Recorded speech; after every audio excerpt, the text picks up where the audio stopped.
Suatu hari, Soyang bertanya apakah ia sudah tidak tertarik lagi menonton berita.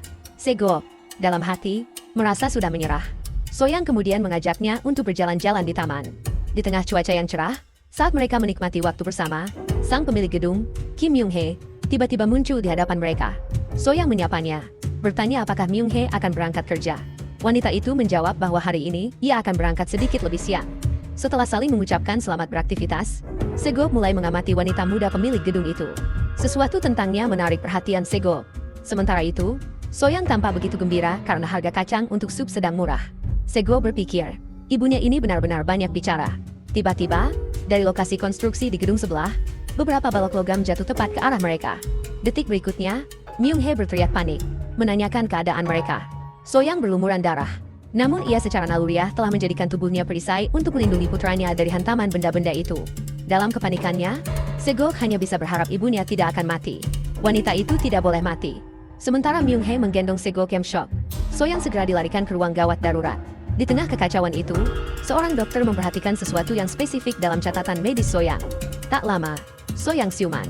Ji Seong, yang sudah berada di sisinya, bertanya dengan cemas apakah ia baik-baik saja atau merasa sakit. Namun, Soyang justru bertanya di mana putra mereka. Ji Seong menenangkannya, mengatakan bahwa Sego bersamanya sejak insiden itu terjadi. Syukurlah, bisik Soyang lega. Ji Seong bercerita bahwa putra mereka terus menangis. Ia pasti sangat ketakutan melihat ibunya terluka. Namun bagi Soyang, semua itu tidak penting. Ia hanya senang putranya selamat tanpa luka sedikit pun.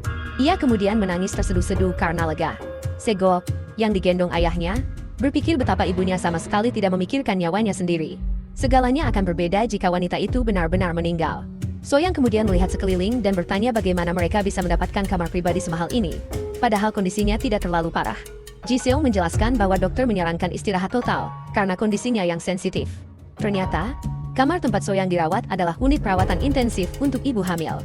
Ini kejutan, kata Ji Seong, tetapi ia juga ingin istrinya fokus pada pemulihan. Tak lama, seorang perawat datang dan memberitahu bahwa jam besuk telah berakhir.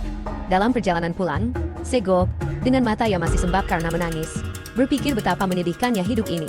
Mereka bahkan harus berjalan kaki untuk menghemat ongkos bus demi biaya pengobatan ibunya. Namun, di sisi lain, ia kini memiliki seorang ayah yang bekerja keras demi keluarga dan seorang ibu yang rela mempertaruhkan nyawanya untuknya. Momen itu, entah bagaimana, mendorongnya untuk mengucapkan kata pertamanya, "Ayah." Tentu saja, Ji Seong sangat terkejut. "Ya Tuhan," serunya, dia bilang ayah,